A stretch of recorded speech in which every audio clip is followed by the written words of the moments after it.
നമസ്കാരം, ഞാൻ doctor Monica. പുതിയൊരു വീഡിയോയിലേക്ക് എല്ലാവർക്കും സ്വാഗതം.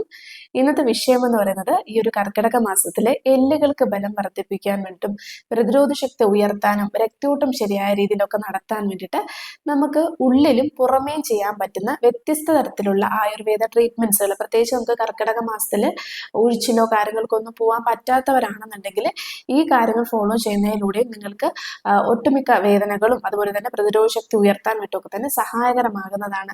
ഇതിനു വേണ്ടിയിട്ട് രണ്ട് തരത്തിലുള്ള ധാന്യങ്ങളെയാണ് പരിചയപ്പെടുത്തുന്നത്. ഇത് നമ്മൾ ഉള്ളിൽ കഴിക്കേണ്ട പ്രത്യേകതരം വിധമുണ്ട്. ആ രീതികൾ എങ്ങനെയാണെന്നുള്ളത് പറയാം.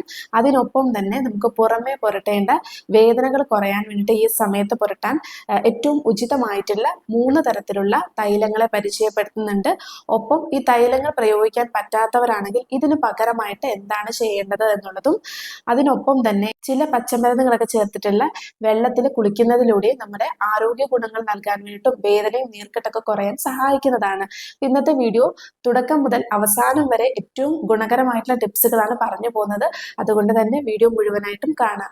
നമുക്ക് നേരെ വീഡിയോയിലേക്ക് കടക്കാം. ഇതിലാദ്യം ഉലുവയാണ് വരുന്നത്. ഉലുവയിൽ ഒരുപാട് ഔഷധ ഗുണങ്ങളുണ്ട്. പ്രധാനമായിട്ട് എടുത്തു പറയേണ്ടത് ഉദര സംബന്ധമായിട്ടുള്ള പ്രശ്നങ്ങൾ കുറയ്ക്കുന്നു, അതുപോലെ ശരീരത്തിലെ നീർക്കെട്ട്, വേദന മുതലായിട്ടുള്ള പ്രശ്നങ്ങൾ കുറയ്ക്കാനും രക്തയോട്ടം ശരിയായ രീതിയിൽ നടത്താനും ഒക്കെ തന്നെ സഹായകരമാകുന്നു എന്നുള്ളതാണ്.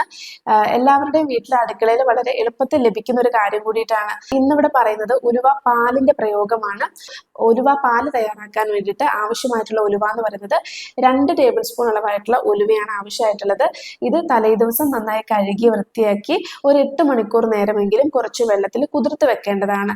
അതായത് നമുക്കൊരു ഓവർനൈറ്റ് കുതിർത്ത് വെക്കാം. പിറ്റേ ദിവസം രാവിലെ എടുത്തതിന് ശേഷം ഈ കുതിർത്തിട്ടുള്ള വെള്ളവും ഉലുവയും കൂടിയിട്ട് ഒരു കുക്കറിലേക്ക് ഇടുക. അതിനകത്തേക്ക് 1/2 സ്പൂൺ അളവായിട്ടുള്ള നല്ല ജീരകവും കൂടി ചേർക്കാവുന്നതാണ്. ആവശ്യത്തിന് വെള്ളവും വെച്ചിട്ട് വേവിച്ചെടുക്കുക. വെന്ത് വന്നിട്ടുള്ള ഉലുവ ഒരു മിക്സിയുടെ ജാറിലേക്ക് ഇട്ട് നന്നായി ഫൈൻ ആയിട്ടുള്ള രീതിയിൽ അരച്ചെടുക്കേണ്ടതാണ്. എന്നിട്ട് ഈ അരച്ച ഉലുവ ഒരു പാനിനകത്തേക്ക് ഇടുക. നമുക്ക് തീ കത്തിക്കുന്നതിന് മുന്നേ ആയിട്ടാണ് പറയുന്നത്. പാനിനകത്തേക്ക് ഇടുക. ഈ പാനിലേക്ക് ആദ്യം 2 പാല് ചേർത്തിട്ട് ഉലുവ നമുക്കൊരു കട്ടിയാവാത്ത രീതിയിൽ നന്നായിട്ട് ഉടച്ചിതുമായിട്ട് മിക്സ് ചെയ്തെടുക്കേണ്ടതാണ്. ശേഷം 1 പാലും കൂടി ചേർക്കേണ്ടതാണ്. അതിനൊപ്പം തന്നെ നമുക്ക് ശർക്കരയോ കരിപ്പട്ടിയോ ഒക്കെ തന്നെ ഉരുക്കിയിട്ടുള്ളത്, നല്ല കട്ടിയായിട്ടുള്ളതും അതുപോലെ അഴുക്കും കാര്യങ്ങളൊക്കെ കളഞ്ഞിട്ടുള്ള ശർക്കര വേണം ഒഴിക്കാൻ വേണ്ടിയിട്ട്. ശർക്കര പാനിയായിട്ടുള്ള രീതിയിൽ ഒഴിക്കാം. അതും കൂടി ഇതിനകത്തേക്ക് ചേർക്കുക. മണത്തിന് വേണ്ടിയിട്ട് നിങ്ങൾക്ക് കുറച്ച് ഏലക്ക പൊടിയും കൂടി ചേർക്കാവുന്നതാണ്. അതിനുശേഷം ഫ്ലെയിം ഓൺ ആക്കുക. അങ്ങനെ ഈ ഉലുവ നന്നായി ഇളക്കി വേവിച്ചെടുക്കേണ്ടതാണ്. വെന്ത് വരുന്ന സമയത്തേക്ക് കുറച്ച് 1 സ്പൂൺ അളവായിട്ടുള്ള നെയ്യും കൂടി ചേർത്തതിന് ശേഷം ഫ്ലെയിം ഓഫ് ചെയ്യാവുന്നതാണ്. എന്നിട്ട് ഇത് 1/2 ഗ്ലാസ് അളവായിട്ടുള്ള രീതിയിൽ ആഴ്ചയിൽ 3 തവണ കുടിക്കുന്നത് ഗുണകരമായിട്ടുള്ളതാണ്. കുട്ടികൾക്ക്, മുതിർന്നവർക്ക്, നിങ്ങളുടെ വീട്ടിൽ പ്രായമായവർക്ക് എല്ലാവർക്കും തന്നെ കൊടുക്കാൻ പറ്റും. എന്നാൽ പ്രമേഹ രോഗികളാണെന്നുണ്ടെങ്കിൽ ശർക്കരയുടെ അളവ് കുറയ്ക്കുകയോ അല്ലെങ്കിൽ കരിപ്പട്ടിയുടെ അളവ് കുറയ്ക്കുകയോ ചെയ്യേണ്ടതാണ്. ഇല്ലെങ്കിൽ ആ ഒരു ഭാഗം സ്കിപ്പ് ചെയ്യേണ്ടതാണ്. മധുരം ഒഴിവാക്കിയിട്ട് അവർക്ക് കൊടുക്കാം. ഇത് വളരെ എഫക്റ്റീവ് ആയിട്ടുള്ള റിസൾട്ടുകൾ നമുക്ക് ശരീരത്തിന് നൽകുന്നതാണ്. ഇനി അടുത്ത ധാന്യം എന്ന് പറയുന്നത് മുതിരയാണ്. അപ്പോൾ മുതിര പലരും പ്രയോഗിക്കാൻ ബുദ്ധിമുട്ടുള്ളവയാണ്. പലപ്പോഴും അത് നമ്മുടെ ഭക്ഷണത്തിൽ ഉൾപ്പെടുത്താൻ മടി കാണിക്കുന്നവയായിരിക്കും. ഒന്നെങ്കിൽ അതിന്റെ ടേസ്റ്റ് ഇഷ്ടപ്പെടാത്തത് കൊണ്ടോ ഒക്കെ തന്നെ, അതുപോലെ വേവാൻ ടൈം എടുക്കുന്നത് കൊണ്ടും ഒക്കെ തന്നെ പലപ്പോഴും ഈ ഒരു മുതിരേനെ നമ്മൾ പിന്തള്ളാറാണ് പതിവ്. പക്ഷേ നമ്മുടെ എല്ലുകളിലെ ബലം വർദ്ധിപ്പിക്കുവാൻ വേണ്ടിയിട്ടും അതുപോലെ തന്നെ നമുക്ക് പ്രതിരോധ ശക്തി ഉയർത്താനും നമ്മുടെ ശരീരത്തിലെ വാത കഫ ദോഷങ്ങളെ മെയിൻറ്റെയിൻ ചെയ്ത് കൊണ്ടുപോകാൻ വേണ്ടി സഹായിക്കുന്നു എന്നുള്ളതാണ്. വാത കഫ ദോഷങ്ങൾ എന്ന് പറയുന്നത് പലപ്പോഴും നമ്മുടെ വേദനയുള്ള ഭാഗങ്ങളിൽ, അതായത് വേദനയും നീർക്കെട്ടും ഒരുമിച്ച് വരുമ്പോൾ വാതകഫജമായിട്ടുള്ള വേദനയാണ് ആ ഭാഗത്ത് ഉണ്ടാവുന്നത്. ഇങ്ങനെയുള്ള വേദനകൾ കുറയ്ക്കാൻ വേണ്ടിയിട്ടും അതുപോലെ നമ്മുടെ ശരീരത്തിനുള്ളിലുള്ള ഈ പറഞ്ഞിട്ടുള്ള വിട്ടുമാറാത്ത ചുമ, ആസ്മ പ്രശ്നങ്ങൾ ഇവ കുറയ്ക്കാൻ, ഉദര സംബന്ധമായിട്ടുള്ള പ്രശ്നങ്ങൾ മാറ്റാനും ഒക്കെ തന്നെ ഗുണകരമാണ്. ഇനി ഇത് ഉപയോഗിക്കേണ്ടത് എപ്പോഴും വേവിച്ചിട്ടുള്ള രീതിയിൽ ഉപയോഗിക്കുന്നത് നല്ലതാണ്. വറുത്ത് പൊടിച്ചിട്ടുള്ള രീതിയിൽ ഒരു ഹെൽത്ത് മിക്സ് എന്നുള്ള രീതിയിൽ നമുക്ക് ഉപയോഗിക്കാം കേട്ടോ. ഇത് നമ്മുടെ എല്ലുകൾക്ക് ബലം വർദ്ധിപ്പിക്കുവാൻ ഗുണകരമാണ്. മുതിര മാത്രമല്ല, അതിനൊപ്പം നമുക്ക് ബദാം, കാഷ്യൂ, അതുപോലെ വാൾനട്ട് കിട്ടുകയാണെങ്കിൽ നട്ട്സുകൾ നമുക്ക് ഉപയോഗിക്കാം. മത്തന്റെ കുരു ഉപയോഗിക്കാം. ഒപ്പം തന്നെ നമുക്ക് പൊട്ടുകടല ഉപയോഗിക്കാം. ഇവയെല്ലാം കൂടിയിട്ട് ഒരു പാനിലിട്ടിട്ട് മുതിരയും ഒക്കെ തന്നെ പാനിലിട്ട് നന്നായിട്ടൊന്ന് വറുത്തെടുക്കേണ്ടതാണ്. വറുത്തെടുത്തതിന് ശേഷം ഇത് മിക്സിയുടെ ജാറിലിട്ട് പൊടിച്ചിട്ട് ഇതിൽ നിന്നും 1 ടീസ്പൂൺ അളവായിട്ടുള്ള പൊടി ദിവസവും കഴിക്കുന്നത് ഗുണകരമാണ്. ഒന്നുകിൽ നമുക്ക് ചൂട് പാലിൽ ചേർത്തിട്ടോ ചൂട് വെള്ളത്തിൽ മിക്സ് ചെയ്തിട്ടുള്ള രീതിയിലോ രാവിലെ നമുക്ക് ഭക്ഷണത്തിന് ശേഷം അരമണിക്കൂറിന് ശേഷമൊക്കെ കുടിക്കുന്നത് ഗുണകരമാണ്. രാവിലെ വെറും വയറ്റിൽ കുടിക്കാൻ കഴിയുന്നവരാണെങ്കിൽ അപ്പോൾ കുടിക്കുന്നത് കൊണ്ടും കുഴപ്പമില്ല. എന്നാൽ ഗ്യാസ്, അസിഡിറ്റി മുതലായിട്ടുള്ള പ്രശ്നങ്ങൾ ഉണ്ടെങ്കിൽ ഇത് ഒഴിവാക്കുന്നതാണ് നല്ലത്. അപ്പൊ അങ്ങനെ ഏതെങ്കിലും ദിവസത്തിൽ ഏതെങ്കിലും ഒരു സമയത്ത് ഈ ഒരു ഹെൽത്ത് മിക്സ് എന്നുള്ള രീതിയിൽ നമുക്കിത് ഉപയോഗപ്പെടുത്താൻ പറ്റുന്നതാണ്. അതുപോലെ മുതിര ചമ്മന്തി ആയിട്ടുള്ള രീതിയിലൊക്കെ തന്നെ ഉപയോഗപ്പെടുത്താറുണ്ട്. ഈ പറഞ്ഞിട്ടുള്ള മുതിര മാത്രമായിട്ട് വറുത്ത് പൊടിച്ച് നമ്മൾ എടുക്കാം. ഈ പൊടിയിൽ നിന്നും 2 സ്പൂൺ അളവായിട്ടുള്ള പൊടി എടുക്കുക. അതിനകത്തേക്ക് നാളികേരവും അതുപോലെ ചെറിയുള്ളിയും, നമുക്ക് ഈ ഒരു ചമ്മന്തി ഉണ്ടാക്കാൻ ആവശ്യമായിട്ടുള്ള ചെറിയുള്ളിയും പുളിയും ഇഞ്ചിയും ഒക്കെ തന്നെ ചേർത്തിട്ട് ഒരു ഉച്ചയ്ക്ക് ചോറിനൊപ്പം ചമ്മന്തി ആയിട്ടുള്ള രീതിയിൽ കഴിക്കുന്നതും നമ്മുടെ ദഹന സംബന്ധമായിട്ടുള്ള പ്രശ്നങ്ങളും അതുപോലെ തന്നെ നമ്മുടെ ശരീരത്തിലെ ഒരു ഉന്മേഷം നൽകാൻ വേണ്ടിയൊക്കെ തന്നെ ഗുണകരമായിട്ടുള്ള രീതിയാണ്. ഈ പറഞ്ഞിട്ടുള്ള 2 ധാന്യങ്ങൾ നമുക്ക് ഉള്ളിൽ നമ്മുടെ പ്രതിരോധ ശക്തി ഉയർത്താനും അതിനൊപ്പം തന്നെ നമ്മുടെ എല്ലുകൾക്ക് ബലം വർദ്ധിപ്പിക്കുവാൻ വേണ്ടിയിട്ടും ഞരമ്പുകളുടെ ആരോഗ്യത്തിനൊക്കെ തന്നെ ഗുണകരമായിട്ടുള്ളതാണ്. അടുത്തതെന്ന് പറയുന്നത് നമുക്ക് പുറമേ പുരട്ടേണ്ട രീതിയാണ്. അതായത് നമുക്ക് തൈലപ്രയോഗങ്ങൾ ആണ് ഈ ഒരു സമയത്ത്, പ്രത്യേകിച്ച് കർക്കിടക സമയത്ത് എണ്ണ തേച്ച് കുളിക്കുന്നതിന്റെ പ്രാധാന്യം ഏറെയാണ്.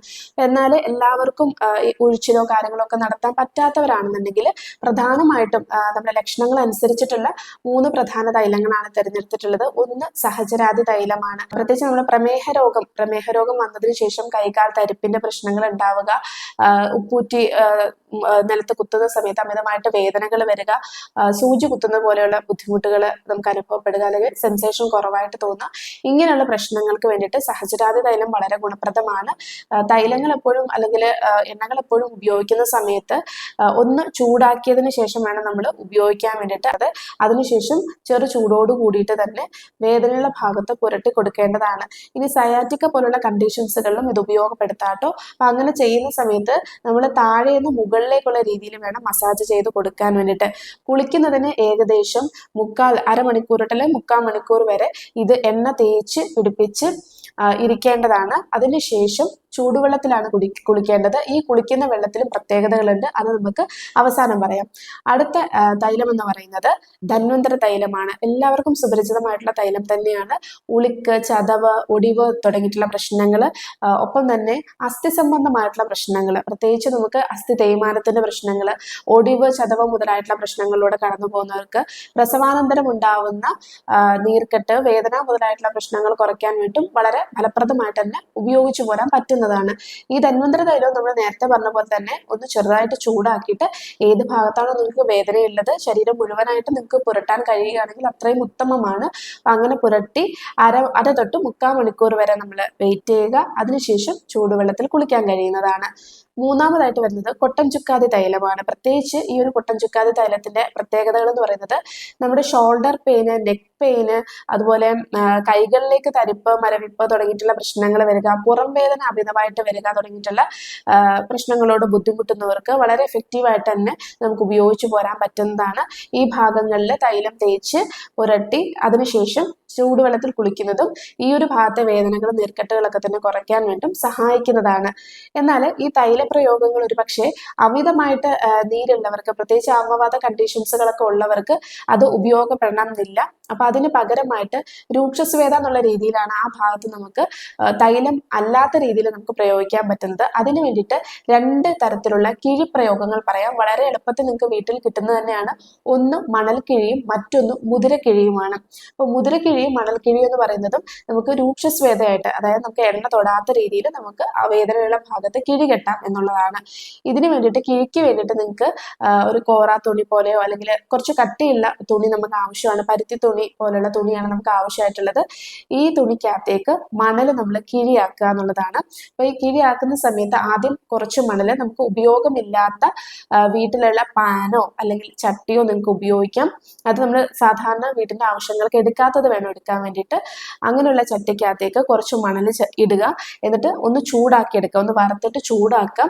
കുറച്ച് മണൽ നമുക്ക് ഈ ഒരു കിഴിയിലും വെക്കേണ്ടതാണ്. എന്നിട്ട് ഈ ചൂടാകുന്നുള്ള മണലിന്റെ പുറത്ത് കിഴി വെച്ചിട്ട് വേണം ഏത് ഭാഗത്താണോ വേദനയുള്ളത് ആ ഭാഗത്തേക്ക് നമ്മൾ കിഴി കുത്തി കൊടുക്കാൻ വേണ്ടിയിട്ട്.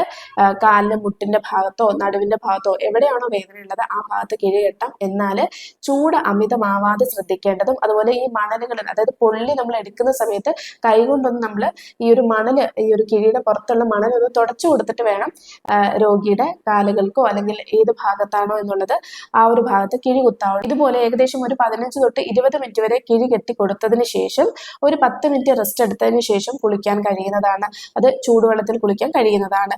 ഇതുപോലെ മണൽക്കിഴിനെ ഉപയോഗപ്പെടുത്താം. ഇനി മുതിരക്കിഴി എങ്ങനെയാണെന്ന് വെച്ചിട്ടുണ്ടെങ്കിൽ, മുതിര എത്ര അളവിലാണോ എടുക്കുന്നത് അതിനൊപ്പം തന്നെ നമ്മൾ എടുക്കേണ്ടത് കല്ലുപ്പാണ്.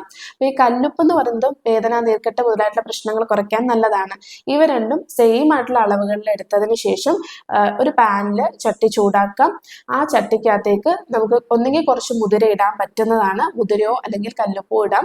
എന്നിട്ട് ആ ഒരു ചൂടിൽ നമ്മൾ ചട്ടിയിൽ വെച്ച് ചൂടാക്കിയിട്ട് ഏത് ഭാഗത്താണോ വേദനയുള്ളത് ആ ഭാഗത്ത് കിഴി കുത്തി കൊടുക്കാൻ പറ്റുന്നതാണ്. പ്രത്യേകം ശ്രദ്ധിക്കേണ്ട പൊള്ളിക്കരുത്, പൊള്ളിക്കാത്ത രീതിയിൽ വേണം കിഴി കുത്തി കൊടുക്കാൻ വേണ്ടിയിട്ട്. ഇങ്ങനെ 2 വ്യത്യസ്ത രീതികളിൽ നമുക്ക് എണ്ണ പ്രയോഗിക്കാത്ത രീതിയിൽ കിഴിനെ ഉപയോഗപ്പെടുത്താം. ഇനി ലാസ്റ്റായിട്ട് വരുന്നത് ഏത് വെള്ളത്തിലാണ് കുളിക്കേണ്ടതെന്നുള്ളതാണ്. എന്തായാലും ചൂടുവെള്ളത്തിൽ തന്നെയാണ് നമ്മൾ ഈ ഒരു സമയത്ത് അല്ലെങ്കിൽ തൈല പ്രയോഗത്തിന് ശേഷം കുളിക്കേണ്ടത്. എന്നാൽ ഈ ഒരു വെള്ളത്തിനകത്തേക്ക് നമുക്ക് കുറച്ചും കൂടി വേദനകളൊക്കെ ശരിയായ രീതിയിൽ മാറ്റാൻ വേണ്ടി ചില പച്ചമരുന്നുകൾ നമ്മൾ ചേർക്കുന്നതും ഗുണകരമാണ്. ഇതിൽ ചേർക്കേണ്ട പ്രധാന ഇല എന്ന് പറയുന്നത് പുളിയിലയാണ്. പുളിയില നമ്മുടെ ശരീരത്തിലെ നീർക്കെട്ട്, വേദന മുതലായിട്ടുള്ള പ്രശ്നങ്ങൾ കുറയ്ക്കാൻ വളരെ ഗുണകരമാണ്. അപ്പോൾ പുളിയില ഒരു പിടി അളവായിട്ടുള്ള പുളിയില ഇടാം. പ്ലാവില കിട്ടുകയാണെങ്കിൽ അത്രയും ഗുണകരമാണ്. പ്ലാവിലയുടെ ഞെട്ടും അതുപോലെ തന്നെ ഇലകളും ചെറിയ രീതിയിൽ മുറിച്ചിടാവുന്നതാണ്. അതിനൊപ്പം മുരിങ്ങയില, ഒരു പിടി അളവായിട്ടുള്ള മുരിങ്ങയിലയും ചേർക്കാവുന്നതാണ്. വാദംകൊലിയുടെ ഇലയും ചേർക്കാവുന്നതാണ്. അപ്പൊ ഇങ്ങനെ വ്യത്യസ്ത തരത്തിലുള്ള ഇലകൾ നിങ്ങൾക്ക് ഏതാണോ വീടിന്റെ പരിസരങ്ങളിൽ എളുപ്പത്തിൽ ലഭിക്കുന്നത് ഇവ നിങ്ങൾക്ക് ഉപയോഗപ്പെടുത്താൻ പറ്റുന്നതാണ്.